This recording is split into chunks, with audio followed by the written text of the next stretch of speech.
para hadirin yang dirahmati oleh Allah Subhanahu wa ta'ala.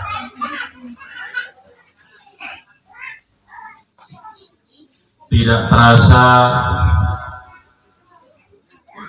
kita seminggu lebih daripada bulan Ramadan.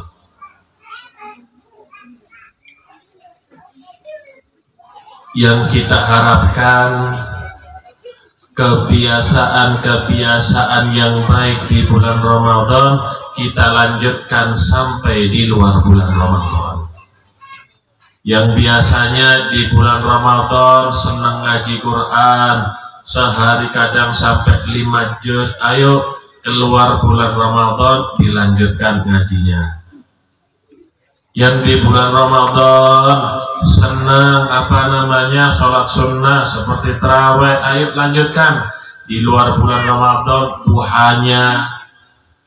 Kadang-kadang orang itu kalau sudah urusan rezeki bingung, sampai kadang-kadang datang ke dukun. Tekonang dukun ya dibuka buku pribadi sih sampean, ditelok no koyo di indi. Padahal dikatakan, disabdakan oleh baginda Rasul SAW, la faqra ma'ad duha, tidak akan miskin orang yang mau sholat duha. Nah, ini sih gak duit-duit ketoro gak pernah sembahyang duha. Sembahyang duha itu pasti orang rezekinya akeh. Iku janji nih Kanjeng Nabi Muhammad Sallallahu Alaihi Wasallam. Jadi lanjutkan istiqomah yang ada di bulan Ramadan, yang baik-baik dilanjutkan. Oh, misalnya istri-istri itu kalau di bulan Ramadan senang masak-masak, ayo terus lanjutkan di luar bulan Ramadan, biar suaminya betah di rumah dengan masakannya. Ojo di jarno, bojo-bojo ini ku mangan di warung, kita kalau habis dodolan kok. Mangkane masakno sing enak, koyo poso bulan Ramadan. Tapi sing liyane ojo diterusno. Sing biasae nek buka ngombe es jamur ojo diterusno. Kencing manis kok kena gula terus. Yang baik dilanjutkan. Orang itu seandainya dia sakit, biasanya minum obat atau datang ke dokter. Biasanya kalau dia sudah mendapatkan obat dari dokter, kemudian dia minum obatnya, insya Allah Pak, penyakitnya Pak sembuh. Insya Allah penyakitnya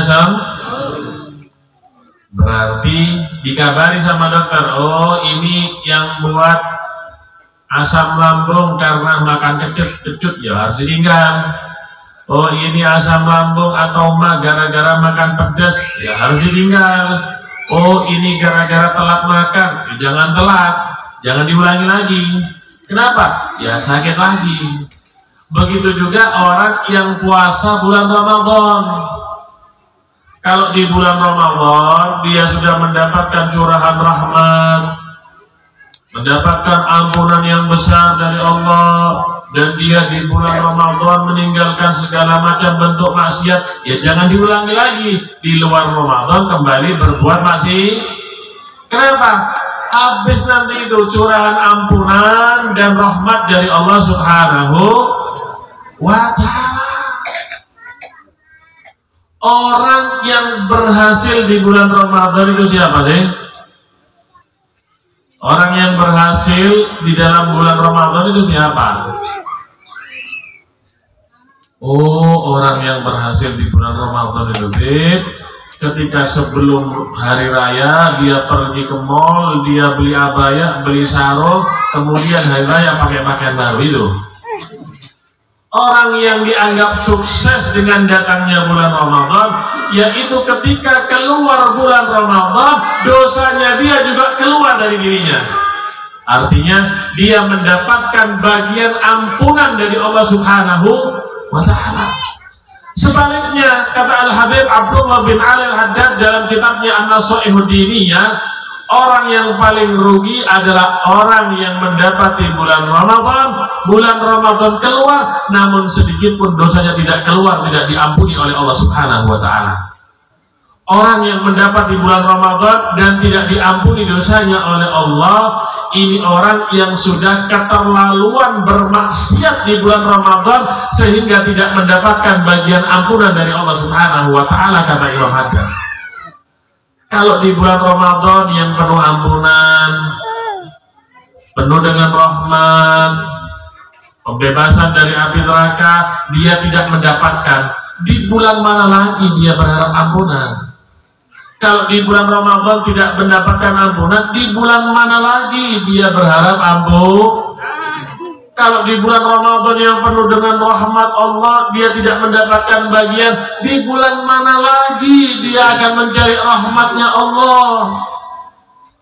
Kalau di bulan Ramadan Allah membebaskan hambanya dari api neraka dan dia tidak mendapatkan bagian, mau cari di bulan mana lagi pembebasan dari api neraka Allah Subhanahu wa Ta'ala.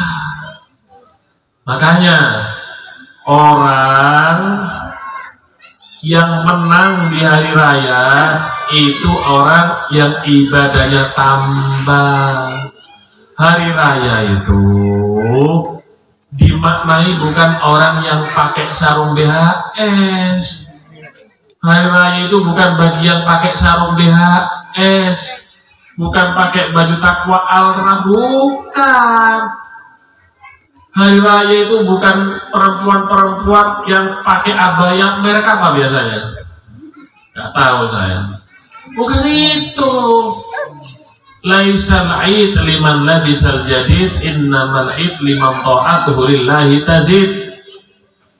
Hari raya itu bukan orang yang pakai pakaian baru, baju baru, hem baru, kaosnya baru, pakai celana levis baru, sandalnya karfil yang baru, bukan itu.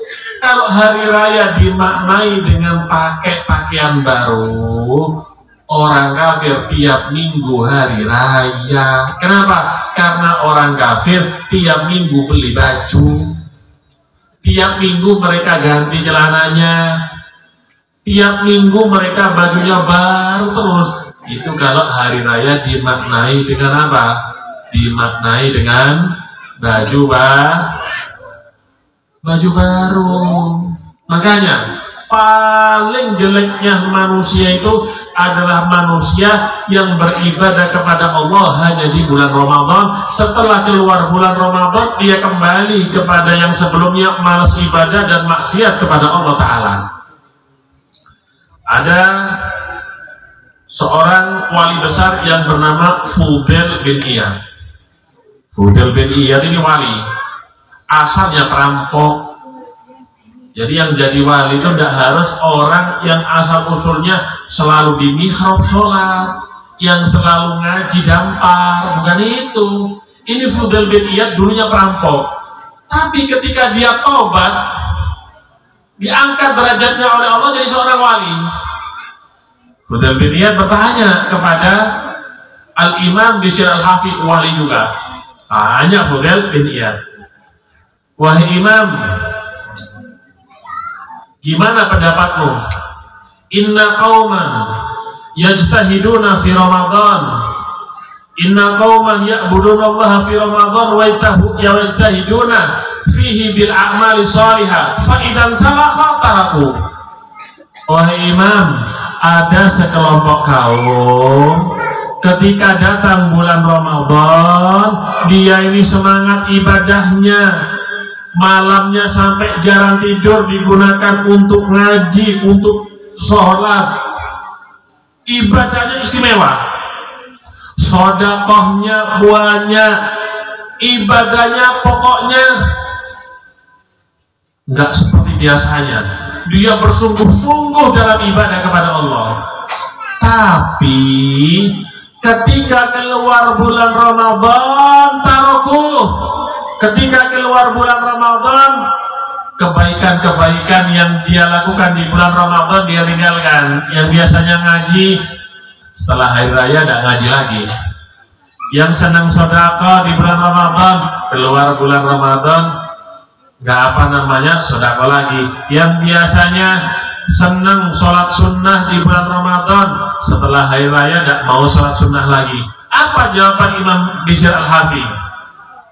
bi'sal qaumun la ya'rifunallaha ta'ala illa fi Ramadan. Sejelek-jeleknya manusia adalah mereka yang tidak mengenal Allah kecuali di bulan Ramadan.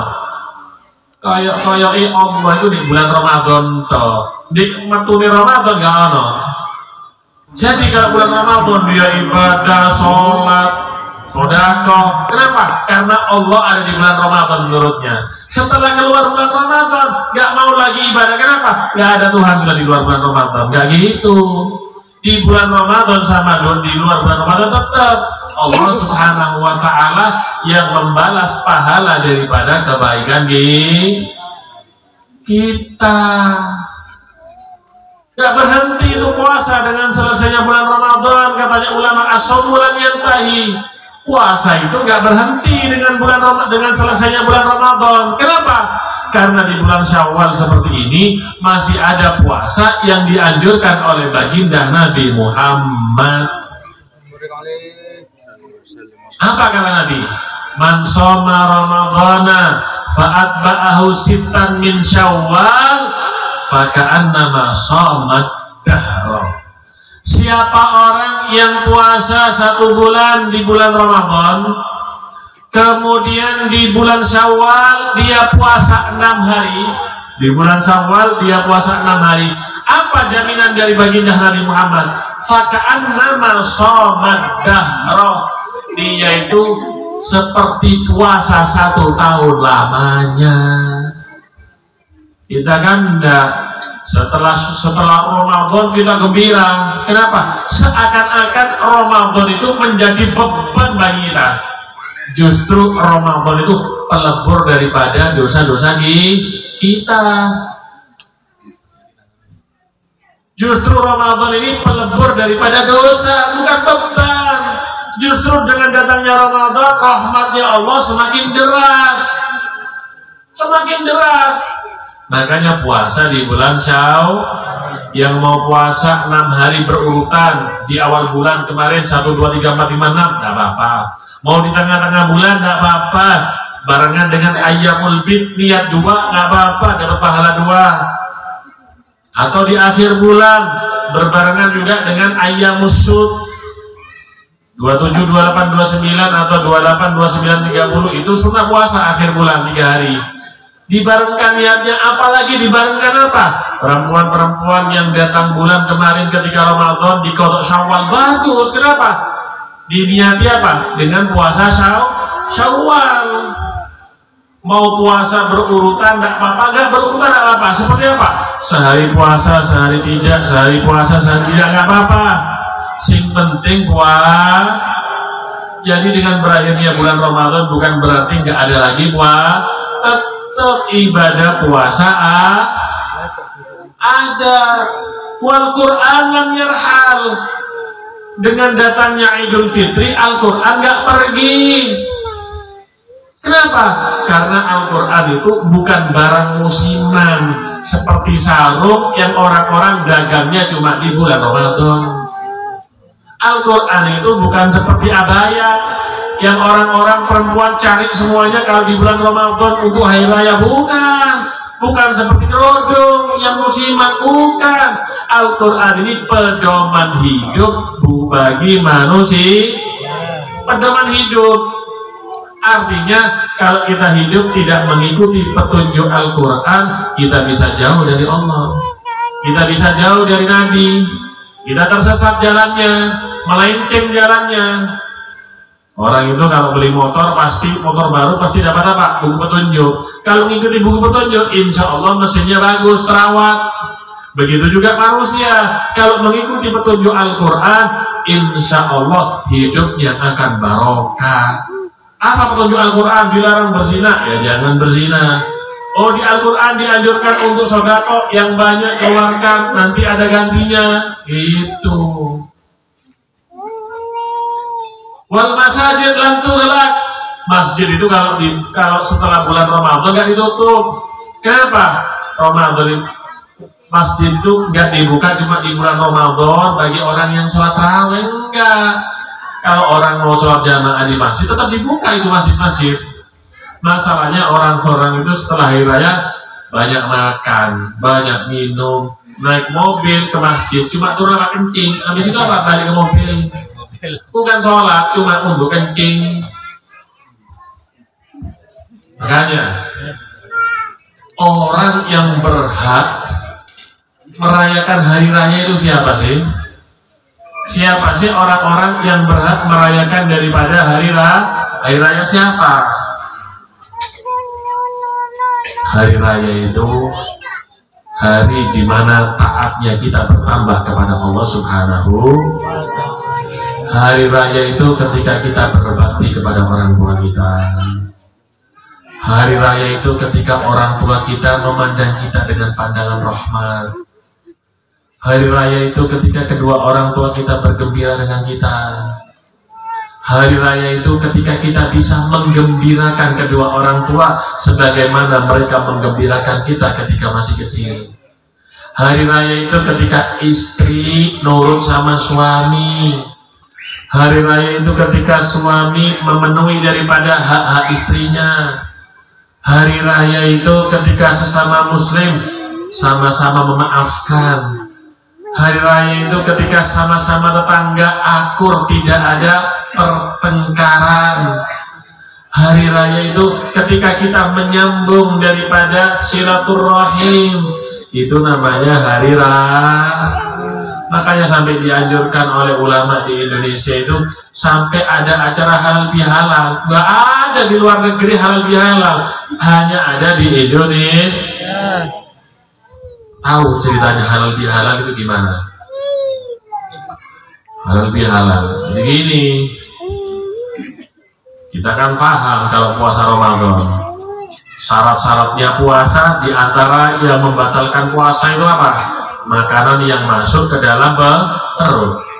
Dan diantara yang membatalkan puasa itu apa?